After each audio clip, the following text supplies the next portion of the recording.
গত ২৪ জুলাই অসুস্থতার কারণ দেখিয়ে পদত্যাগ করেন দেশের ২২তম রাষ্ট্রপতি মোহাম্মদ শাহাবুদ্দিন। এরপর থেকেই শুরু হয়েছে নতুন রাষ্ট্রপতি নির্বাচনের রাজনৈতিক ও সাংবিধানিক আলোচনা। সংবিধানের নিয়ম অনুযায়ী পরবর্তী ৯০ দিনের মধ্যেই এই নির্বাচন সম্পন্ন করা বাধ্যতামূলক। আর এই নির্বাচন আয়োজন ঘিরেই এখন জোর প্রস্তুতি ও তোড়জোড় শুরু করেছে নির্বাচন কমিশন। এ নিয়ে বিস্তারিত থাকছে রিপোর্টে।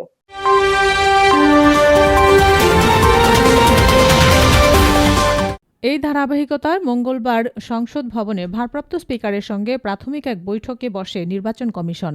প্রধান নির্বাচন কমিশনারের নেতৃত্বে ৫ সদস্যের একটি প্রতিনিধি দল প্রায় ১ ঘণ্টাব্যাপী এই বৈঠক করে।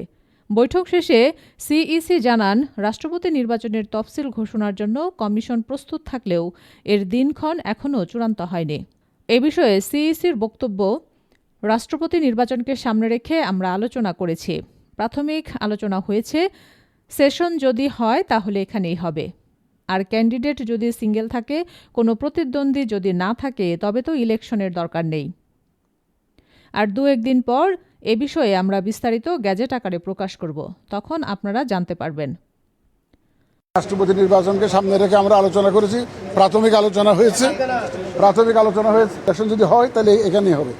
আর যদি ক্যান্ডিডেট যদি সিঙ্গেল থাকে, কোনো প্রতিযোগিতা যদি না হয়, তাহলে তার ইলেকশনের দরকারই নেই।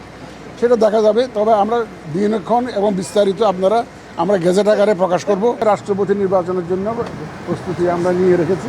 ওনারা আমাদের কাছে ভোটার তালিকাটা দিলে এটা যত দ্রুত।